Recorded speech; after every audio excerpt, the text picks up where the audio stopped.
Diana NGAO is the head of communications at the Martha Karua Secretariat, and Daisy MARITIM Minor also works at the Secretariat. Good morning, ladies. Good morning. Good morning. Good to have you again in the Situation Room. Welcome to the hot seat. Thank you. Happy to be here. How are you doing?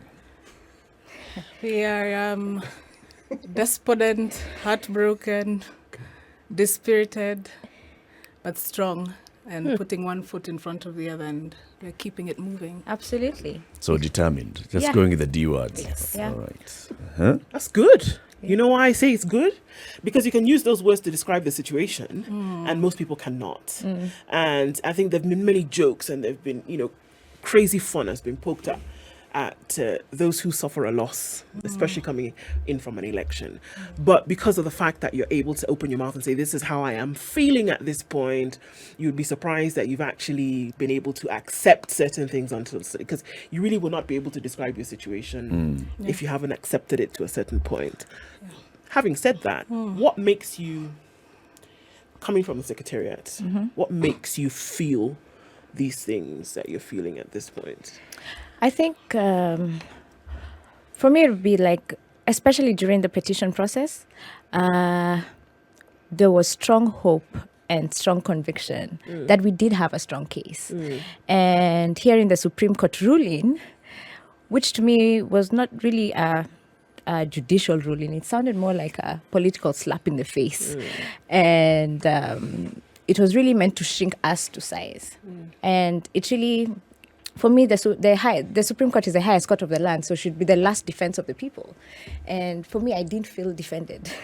I felt deflated, if anything. And I guess that's why I feel heartbroken. But like Daisy said, we still have to keep moving. Sure. Yeah. Right? Yeah. It's the last word, and they said what they said. So we, even though we don't agree, we have to still keep moving. But is it really the last word? It, in essence, it is. I know what you're driving at. Okay, Daisy, what am I driving at? Martha Karua pronouncing herself on taking the matter to the East African Court. Is that it? No, it isn't quite it. But the thought is good. But tell us how you feel first before I say what I want to say. Like Diana, I think it's not so much losing the election or feeling like a victory was stolen from us. It is the manner in which it happened. The how. The how. It is the manner in which it happened. It is dying two deaths. It is on the 15th of August on the election announcement day, and then on the day of on the Monday of judgment, where that judgment was delivered. Very, I say it wasn't a judgment, it was a lecture. So you're taking issue with the manner in which this judgment was delivered. If the Chief Justice had read a judgment which was devoid of the words hot air and the rest, and just said, we find our case, issue number 1 up to number 9, would it be different? I think in response to that question, I'll echo what James Orengo, Senior Counsel, said. I don't know if it was yesterday or the day before. Yeah. And he said a court, and a Supreme Court for that matter, is a house of justice. And it should be conducted in such a manner that even the loser feels that justice was served. Do we feel that justice was served? Absolutely not. No. And I think at this point it is waiting for the constitutional 21 days where the judges will give us an explanation of why they made those judgments. Absolutely, because for a judge, your words should be tempered and measured. But the judgment seems to be shooting bullets at a dying horse. However, it is not to say that it is just the manner of the judgment that we're disgruntled with. As Diana mentioned, we do believe that we had a strong case. We do believe that this was a bungled election. But we do accept the ruling of the court. When you say a court should be a court where justice is delivered, are you referring to justice as is determined by the Supreme Court, or were you seeking truth, or what you thought was your understanding of what the truth should be? A delivery of the judgment should be able to elucidate what they think their truth is. Did they manage to do that? Did they convince us as people who are seeking justice that that is their truth and the manner they arrived at that honestly truth? think that a court of justice, be it the apex court or any court, is a place where you go to look for the truth? Ideally. Ideally. It doesn't always work like that. We are humans and we have that sad understanding. When something but is legally right, does it always represent the truth? It doesn't. Now we are getting into the conversation of bad law, which is actually a truth. It doesn't really represent the truth, but because we're going to the court because we feel that this game that was meant to be played was not played again with the rules. Yeah, people broke the rules, and we're like, nope, they broke the rules, so we feel that this thing is bungled, it's a sham because they broke the rules. So we weren't seeking 100% of the truth because we know the truth, we know our truth, but what we're seeking is a fairness to this. And did we get it at the end of the day? Absolutely not. Is there an expectation that you shall present the truth that convinces the court that this is how the rules were broken? And then the court then looks at, are you able to convince me that this is how the rules were broken? And when I'm delivering my judgment, I'll say, you did not convince me, or you convinced me. What I heard from the Supreme Court was the judges saying, you did not convince us. And then going further to actually say that, in fact, in the way you were presenting your case, in some cases, you're trying to dupe us into thinking that you have brought the truth to court. Yeah. And that's why they slapped you as they did. I think we just wait for that. We wait the 21 day to hear an elucidation of that Yeah. judgment because it was beamed on our screens. We are not judges, we are not lawyers, although many of us Kenyans do like to be experts when the circumstance calls for it. But we saw the deliberations, we saw the presentations by the lawyers, and they were sound, but it is not up to us. Sure. And we do say we accept the judgment. We just accept it. disagree. We just disagree. You know, it's very human when you are partisan and your leaning is towards one particular party to believe in the side that you're leaning on. And it's just human that those who lean on the side that you don't lean towards, whatever they say, you will always take with a pinch of salt and you'll believe what it is that your side is saying. Let me explain what I mean. You look at your side, for instance, okay? And you're looking at the people who represented your side. 2 eminent law professors, somebody in the background, some seasoned Senior counsel. some are even senior, meaning they were, they've been on More this thing for senior than the Supreme Court the judges. judges themselves. Yes, not just one. Your side had 2 of them. And you're looking and you're saying, are you telling us that these people did not know the threshold that was required by the Supreme Court or what was supposed to be met? And you ask yourself that question. And you see, that's why I asked you. When you take a side, would you then not say that your views have actually been colored simply because you are on that side? And that despite the eminence of the people that you see, that all of them could have missed this salient point of actually presenting a case that meets the minimum threshold that the Supreme Court desires. Consider, is it a possibility? It's a possibility that we are biased because we're on this side. Sure. However, there's a reason why we picked the lawyers. Apart from Senior Counsel Lorengo, a good majority of them were not part of the campaign, right? They came to our rescue, quote unquote, right? And we showed them the evidence that we had, and they're like, we have a case, right? So did they come in with bias that they had already chosen? No. This? It is you who had the bias, not them. Okay. Yes, because I'm saying, Which is okay. Bias is a normal human thing, but Yes. also is the expectation of justice, whether you're biased or not. Yeah. Okay. I mean, what this does in waiting for the 21 days to end and then hearing the explanations as to why, perhaps, if anything, it'll provide closure, which then says, all right, it will either provide closure or stamp this current position, right? But then obviously there is this life after the election. There is this life after the petition. There is this life after the ruling has been given, that Kenya as a republic then needs to move. Things need to happen. So obviously that is a position that you've taken into consideration, one would hope. So then what happens after these elections? What happens after all of this? And in terms of life moving forward, what happens next? Well, we look forward to being an entity that holds the government to account. And we are Kenyans, so we want the government to succeed because we want to have a good future. We want a good future for our children. So as we move on and as we reconstitute ourselves as the opposition, a place where some of us have not found ourselves before, I think that becomes the height of our duty, or our call to duty is to hold the government of the day accountable. Are you organizing towards that? We are.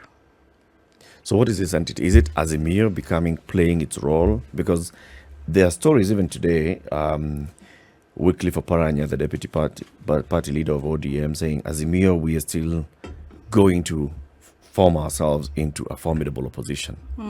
But then there are members of Azimio who have already started having conversations with Kenya Kwanza. And then we haven't seen, for example, a proper meeting after the Supreme Court judgment of the leadership of Azimio coming together and saying, we are going to form a formidable opposition, apart from the parliamentary group meeting, which was talking about, so what are we going to do now in terms of leadership of parliament? But in terms of, so how are you organizing as an opposition force? What's the conversation around There's that? some truths that we must face also, is that Azimio comes in from a point of disadvantage because being in the opposition is not an attractive thing for a normal self-seeking, self-serving politician. Why? Because the opposition is not an institutionalized entity. In fact, at this point, I should point out that, number one, there's a lot of people who have the expectation that William Ruto may not be a very democratic president because historically he is the type of personality that centralizes power to himself, but we will see. However, he would not only surprise us, but also build a really lasting legacy for himself if he becomes the president that institutionalizes an opposition. And this doesn't have to be constitutional. It can be legislated to begin with, so that in 5 years, in 10 years, we modify it to best practice and then it becomes constitutional. Then why? We do need an opposition. We do need a strong opposition that sits in parliament, that has a leader, that holds the government into account. When politicians that are in the opposition are sitting even at the committee level, they are contributing to granular policy because they are in representation of the opposition. But then also, it serves us as the public to see that there's an alternative voice. Because of how generally our politics is constructed, Bless you. we have 50% plus one wins the election. But there is the 50% minus one that also forms a very significant part of the populace and of the electorate. Where do their aspirations, who represents their aspirations? And they voted for a leader for very specific reasons. But then it ends on election day and they're under a government where perhaps they do not feel represented, where their voices are not heard. Then what happens? We fall into a politics of disenfranchisement. We do. And how does this disenfranchisement manifest down the road? We don't know. Do we end up having a nihilistic or an apathetic electorate? And actually, that's what we saw after the Supreme Court ruling. A lot of people were coming and calling, and even on social media saying, that was the last time I'll vote, right? It's a feeling that I expect people would express at that point in time. When you're that disappointed. You're raw. Yes. The despondency you speak of, it is good you speak of it. In fact, if you had other emotions, you ought to speak of them because that's exactly how you felt. Yeah. But What makes you think that simply because the person you didn't vote for is the president that your aspirations will not be met? Sure. If you look at the manifestos of these two competitors, they were really very similar in very many ways. Sure, because then somebody then has to ask the question, that was the interest vested in truly making Kenya better, in making or selecting somebody who was going to meet the developmental, economic, health, social needs of Kenyans, or was it vested in the individual? And that's a question that then must be asked, because then, surely, if it was those, then is it not possible to transfer this hope into the person that then sits there? I think our politics as Kenya is mostly individualized. It's about the person, not the ideals, right? Must we continue making it that way? No, we shouldn't. Actually, no, we shouldn't. However, we have to look at the person's track record for us to believe that they can actually do this job.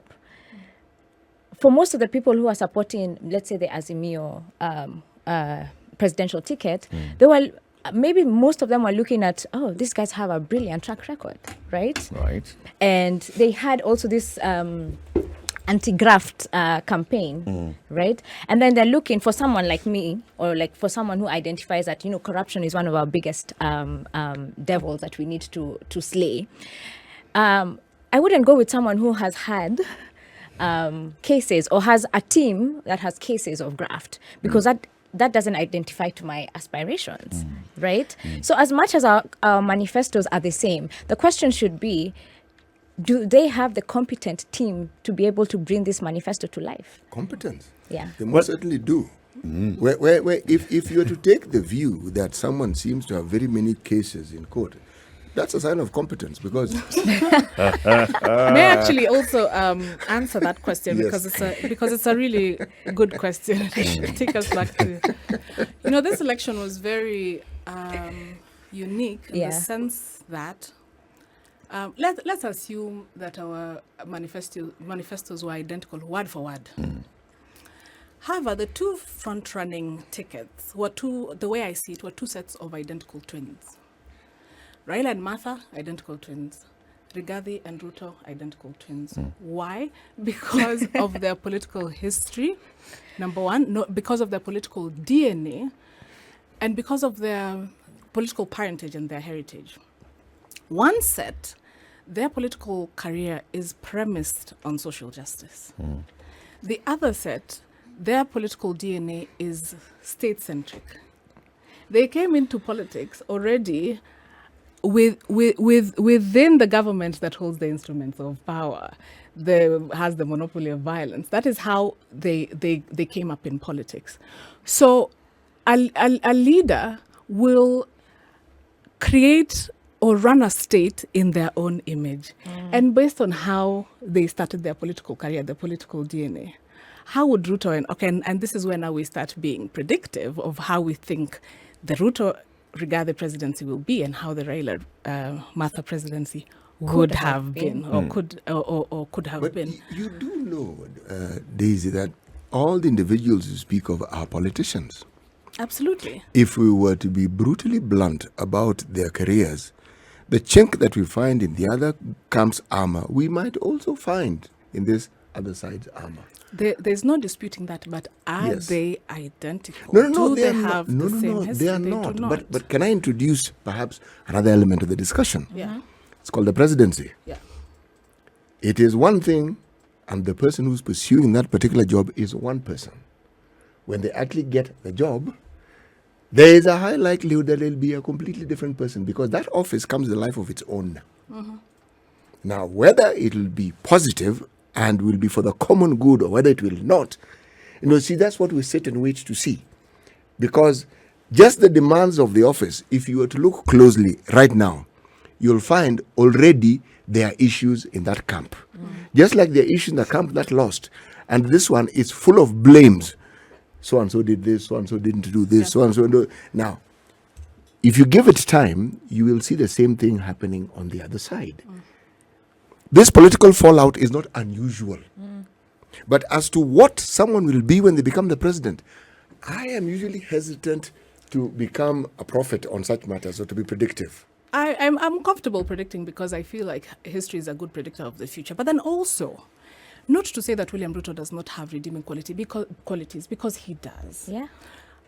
His competence is not something that we can question. Diana and I have counterparts in Kenya Kwanza who have a front seat to Ruto the man. Yeah. And they do say he's a high-performing individual. Yeah, a hard He has a worker. very strong work ethic. Yeah. So will we have, he may very well make this country a model in the region when it comes to, for instance, infrastructural development. I actually would make that prediction confidently. My worry, however, going back to the political DNA story, and a combination of his personality, he's a man who centralizes power, and that is how he ran the campaign. It is a good thing. It is a redeeming quality In the campaign. but it is also a condemning quality, because somebody like that would be averse to, for instance, criticism, would be averse to competition, even within his ranks. to cooperation. Which Kenyan politician doesn't want to centralize power to themselves? A lot may want to centralize power to themselves, but may not have the ability, may not have the training, So may we not have the want to history, castigate may this not- person because they have the ability to do something others don't. No, but Dr. Siti, remember I said that it is a redeeming quality, but it also It could can work. be It could a work condemning. negatively. It's a double-edged sword. Which then tells us what we need to do as we anticipate this Yeah. presidency. If we're anticipating that we're going to see a lot of development in economic development, but there's also the potential to see the democratic space Stifling. shrinking. All right. So let's talk about that. In fact, and the role that then we expect the leadership of Azimio to be playing going forward in the next 5 years or so. Kenya's biggest conversation this morning is hosting Diana NGAO, Head of Communications at the Martha Karua Secretariat, and Daisy MARITIM Minor, who also is with the Martha Karua Secretariat. The two ladies are here. They're telling us, all right, so just coming around to a healing from the bruising battle that was. And of Slowly. course, slowly but surely it's happening. And it's a good thing. It's a good thing. This is the Situation Room, the only way to start your day. It continues. Diana and Daisy are still here with us in the studio. We're talking about what next. And ladies, you're saying, yes, we don't have a properly institutionalized opposition in this country. We have majority and minority in parliament. But the person who loses the presidential election, who gets those 6 million votes, does not have a properly funded office from which to speak. Must they have that? Can they not use the influence that they have with the elected legislators in the National Assembly, in the Senate, in the county assemblies, and also the governors, to still continue pushing for what this coalition represented? Because all these other people were elected in the same, on the same ticket of the coalition. So, for instance, if it's about pushing the issues of corruption and good governance, nothing stops Azimio, for example, from electing Waluke, the convict, from being the majority leader. I think it is important and imperative to be able to practice that opposition role, but to have a legal mandate that backs you up, because then there's only so much you can do. That's number one. But number two, we must point out that in the case of Raila Odinga and Martha Karua, who have not been in government for the past 10 years, that is exactly what they have been doing anyway. Yeah. It is a thankless job, but it is also a job, especially going forward, because I'm really trying to be forward-looking. It's yes. In an optimistic way, especially looking forward, being in the opposition and having the ability, the intention, the will to speak truth to power is a tough job, and it's not a job for the faint-hearted. It's not a job for the weak. Martha Karua and Raila Odinga have proved themselves to not be weak or faint-hearted, especially Martha Karua, because I think to some extent we can speak to her. Martha Karua can look a lion in the face and say, "Stop roaring! You're disturbing the peace." She is that kind of. Of political warrior. Where we find ourselves right now, with the absence of a legislative mandate that would guide opposition politics, because that, Eric, is very useful. In the absence of that, then it is upon Azimio to regiment its ranks and rise to the occasion, especially to hold this incoming government to account. And what Daisy is saying, or if I was to build on to what Daisy is saying, they have been in opposition before, and I'm sure they know how to, they are able to structure the opposition. But like anything in this world, there comes a point where we need to evolve. And what Daisy is saying is that we need to evolve from just an opposition that is self-structured to something that has a legal mandate. That when we come to the next election cycle, the loser of that election cycle knows that I do have a place and it has a legal mandate. So we agreed that the first thing that they ought to do is to organize Yes. into a formidable opposition Yes. that speaks with one voice in the houses of parliament, It's so that imperative. then you can push forward. But if you don't do that, because yes, they've played the role of being the lone voices in the wilderness that are talking this and the other. But how well have they been able to organize and marshal support in the house to push the agenda? Yeah. And what's the plan for making sure that when you have the minority side in the National Assembly, that minority side will be speaking with one voice, and it will be clear to everybody else that this is what the minority stands for when the majority stands for this. You know what also happens is when there's a lack of an official opposition, what you also face as the incoming opposition is attrition. Yeah. Because the foot soldiers are taking care of themselves. You see this mini, I don't want to say mass, The visits to Karen. the visits to Karen. It's about self-preservation. If things were different, then people would be jostling for positions as shadow minister so that they It could can also hold be the an minister indication of something, Daisy. A vacuum in leadership. That they feel that, there is nobody who's whipping them and showing them the future. And so they're looking for the future. And that's why they troop to Karen, because Karen is calling them and showing them the future. I'd also say that maybe it's not a vacuum. Maybe it also just shows our culture in politics, right? That I was running for this seat really for myself, not for what Azimio stood for or what Kenya Kwanza stood for. And I'm looking for when whoever wins, I will gravitate to that side. And that's what we're saying here today, is that maybe the culture also needs to evolve. The political culture needs to evolve from making it so individualistic that, okay, now because Raila is not president or didn't get the presidency, and I'm a sitting governor, I'm going to walk to Kenya Kwanza side to preserve my interest.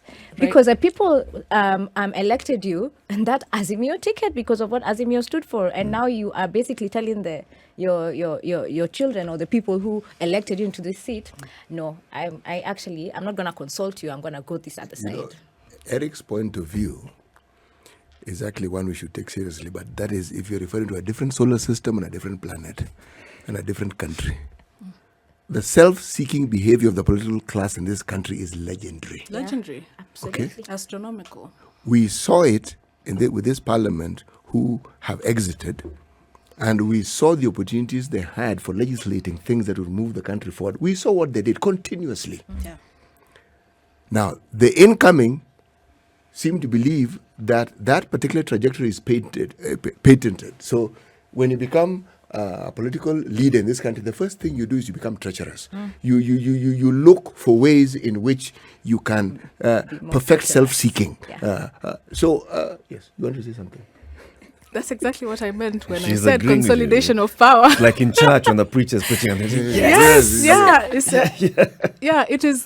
it is establishing hegemony by cannibalizing what would have been the opposition, which in itself is, even before the day of swearing in, is a plowback It is, but on democracy. but think for I a want second. to insist again. For me, I see a gap in leadership. I don't want to say failure or lack. I just want to say a gap in leadership. Leadership to this extent. There was a leadership that actually galvanized these people to this coalition. Yeah. The leadership that galvanized the people to the coalition, because they could see I will get elected if I align myself Yeah. with this leadership. And then suddenly that leadership is absent. Yeah. So they're looking for that leadership. The people voted for you. Even you listen to what Mutula Kilonzo said the other day at a funeral. The people voted for us. They are tired of being outside the government. And that's a reality on the ground. Now, Well, if there was some sort of leadership that shows you are actually not outside the government. You are, as members of parliament, you are within government. Because in parliament, there's no government and opposition. And that's the whole reason we have majority and minority. Parliament is parliament. So if we organize ourselves and have a strong voice in parliament, we'd even be able to convince those across the aisle to vote with us on some issues that we stood for. To push for some issues that this administration can still implement. What we wanted to see, we can still push it through. If that leadership was strong, I believe the members of parliament, because they're still guaranteed. I have my salary, I am a sitting member, but now you're giving them the surety of connecting with the people. I will confidently say this, Eric. Yeah. Should the reverse have been true, and it is Raila Odinga and Martha Karua who clinched the presidency, the same would have happened. It is not an indication of a vacuum in leadership. And here we have said that William Ruto is a strong leader, a competent leader, a leader who consolidates power, a leader who establishes hegemony.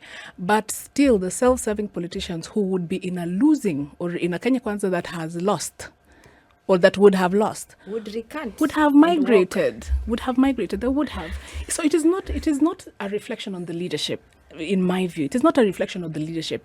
It's a reflection on the lack of a system. Because whichever camp you're in, and you are front runners, and when you're runners up in the election, you do have the avenue to still govern, to still contribute to governance, or to still represent the aspirations of the people. Then the truth of the matter is, if then we have self-serving politicians, then the system should serve them so that they can serve us. Do you think that those who are moving, or for whether it be because there's a vacuum in leadership or because there's seeking to have this position in government, are we not just looking at a situation whereby you're going to naturally gravitate towards the place where there is power, there is surety of economic stability,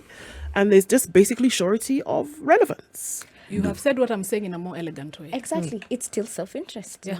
It is still self-interest. If I'm gravitating towards power without actually speaking to the base that elected me to this seat, saying that, hey, I've changed my mind, or rather, my deals, during the campaign, we could see as much as the manifestos were similar, also the ideals that both campaigns were very different, right?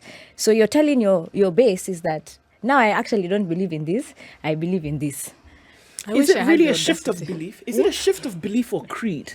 Or is it just looking at the situation and say, hey, folks, if I don't hold on to this thing, I'll find myself in the deep blue sea. And perhaps the belief was not even there in the first place. But let me ask the question. I mean, Eric stated it. These people have already been elected. Yeah. You can't be unelected. Yeah. You can't be... You already are an MP. You already are a governor. You already are a senator. So looking at that then, are we saying that there is no staff to guide you, for you to open your eyes and realize, hey, folks, you're in this thing already. This is now what you should be pushing. I think it's also in the language that our winners have been using. Because ever since the term president-elect came up in August 15th, the language has been more intimidating to the losers. It's mocking. It's vindictive. It's a language that causes even more divide to a state to a nation that's already hurting or broken. Because it's the language of a victor. Yeah. No. This is the language of a victor. It's not a you language. stand out there stepping on the skull with a bloody sword. I think that And language you scream. sets apart Yes. a gracious victor And from This man has been watching some very violent series on clearly, TV. Game of Thrones.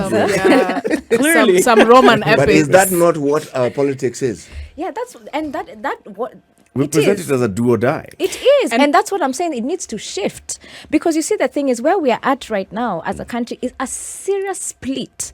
And William Ruto has a huge task to be able to unite this country. And one way to unite this country, number one, is not even through his deeds. It's through his language. You see, he had the first press conference, a presser after the Judgment. After the judgment.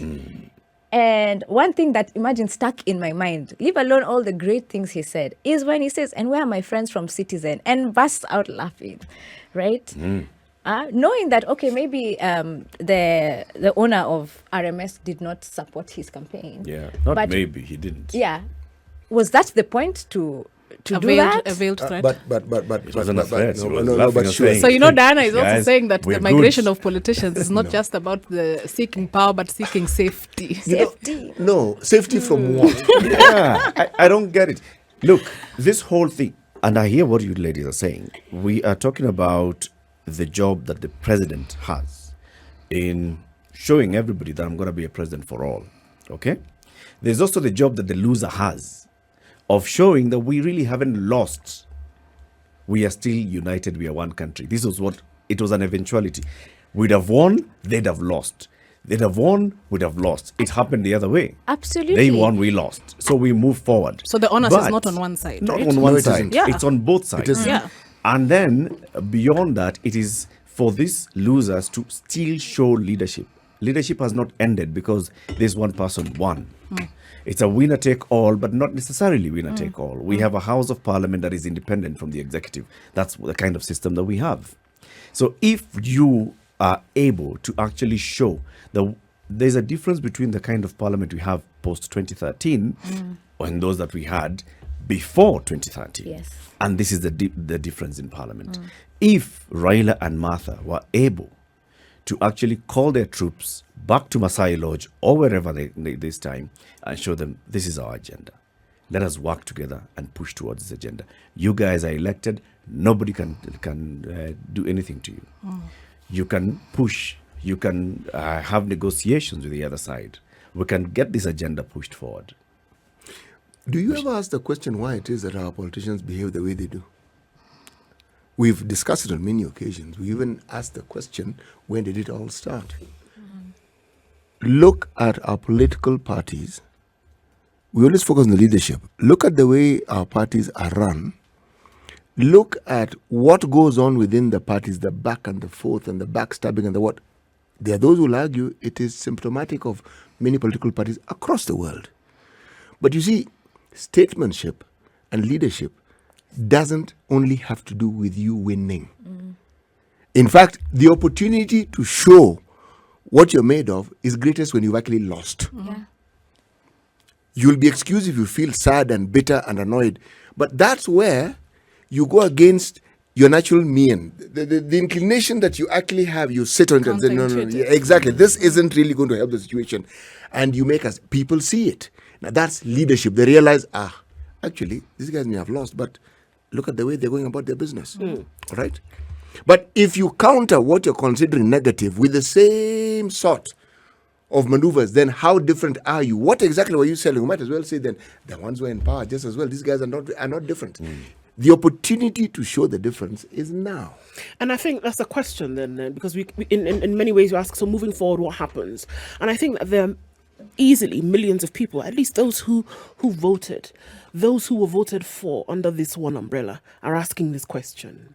So what happens now? We know what the opportunity is. We can see it. There's a huge opportunity that lies in the situation, in the current situation.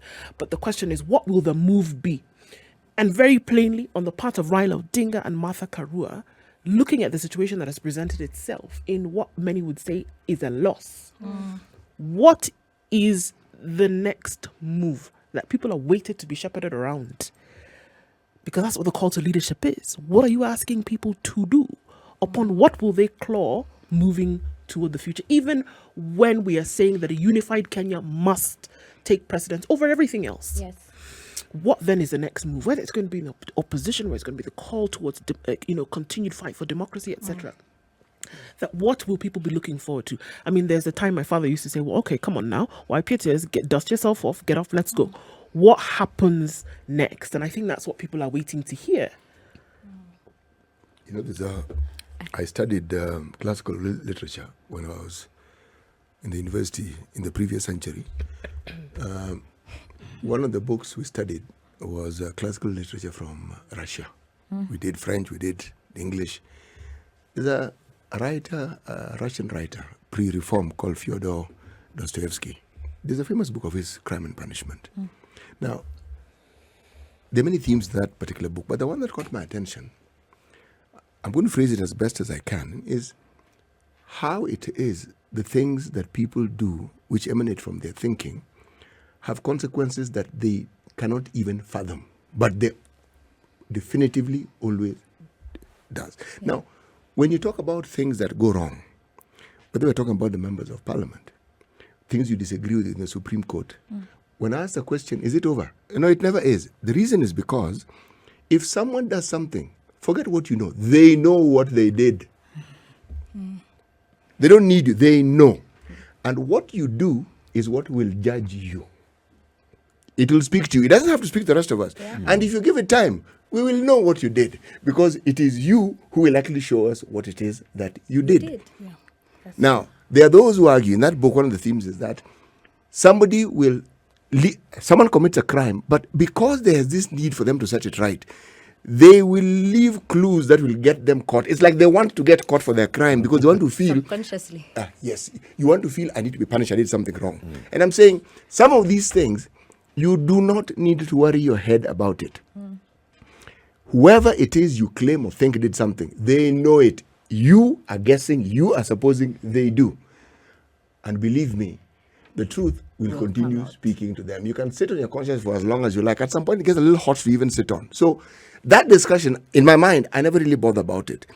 But the way forward, once we've gone beyond the Woye moment, okay? How do we get the citizens of the country to understand that political differences are not a life and death issue? Yes. That even if you disagree with what has happened, there is a superior element at play. It's called the rule of law.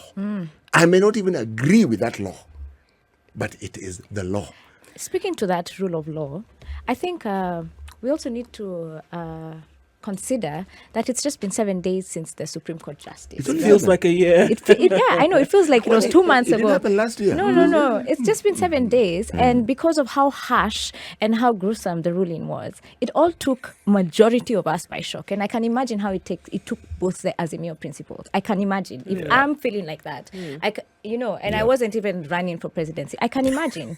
However, in my view, Raila Odinga and Martha Karua have been very gracious in the face of this loss. Yes. They have told the country and their supporters more specifically that they accept the decision of the court, of the Supreme Court. They accept it, and because which is indicative of the kind of leaders that they are. Given the manner in which this election was lost or stolen, other leaders would have perhaps taken a different path, perhaps taken the opportunity to foment the disgruntled population and direct them into something that is more destructive. They did not do that. They have been a statesman and a stateswoman. We're not going to sit and praise them for that. This is the rule of law. They got into the game with that expectation. I've got to elevate my expectation of leaders. I will not thank a leader because he did not foment violence. But at the same time, I do not expect a leader to foment violence. At the same time, you're asking, shouldn't a leader demonstrate their leadership in the face of loss? That is the beginning of answering. That's the beginning, question. And it's been 7 days, and we'll expect to see more. I'm also answering that and one of the things is you demonstrate leadership history by accepting and accepting, not accepting and then saying, 2013 we saw Raila saying, I accept but I don't agree. And he continued saying, they stole my election. That is not accepting. And truth be told, Eric, acceptance for a leader, it's not in representation of themselves, because you accept in your home. But then there's also people that you represent, and you have to verbalize that acceptance. Why? Because history shows us that there is volatility in this kind of loss. That's true. There is, and the onus is on the leader to take up that responsibility to say, look, we lost, we feel disgruntled, but we accept, So that we can move and on. we go forward. Yeah. Accepting loss is difficult. It's extremely difficult. In fact, it's like telling someone to accept death in a family, a close, a loved one. And just move on. It can't be easy. It is difficult. First of all, this move on thing is something I really don't see. No. Get people to the process of understanding what it is they are supposed to accept. That's where the element of truth comes in. Yes. What really happened? You say, okay, so this is what happened. All right. What then do we do next? But you cannot move on until you've come to terms with what actually happened. And that is what we're saying. We have now 14 days for the Supreme Court ruling for them to give us the full judgment. And we hope that they will give us, in that we will find some sort of closure. And then we'll chat our way forward. We're not saying that we are going to just now lie on our back and be upset the Right. whole time. Or lay down That's and true. die. Yeah. That's true. Maybe you also get to a point. So far you've accepted the judgment of the Supreme Court. We have. The and next not- phase yeah. maybe would be to accept that you lost. Why is that Internalizing, important? finding out Why the is that truth. important? Because You don't have to, by the way. No. If you don't accept that you lost, then these are things just But cosmetic. what exactly did we lose? Did we lose the Supreme Court ruling or did we lose the election? The election. The question here is the Supreme Court ruling, not the But election. the thing is, Eric, let me just point this out. In 10 seconds. If for instance we think that we lost because the institutions were compromised, is it sound governance or leadership to say then that okay, we didn't lose? What does that mean? You accept that compromising institutions is okay going forward. You And deal this with is them. why and this is why You accept that point. this is and why deal with Martha says she's going to the East African Court. And she says, this is not about presidential competition because we have accepted from that. And It's we've about moved on. justice. It's about Our time is up. jurisprudence. Diana and Daisy, thank you very much for joining us today, ladies. Always. Have a Always lovely a day. pleasure. Come again soon. Let's talk about this new administration.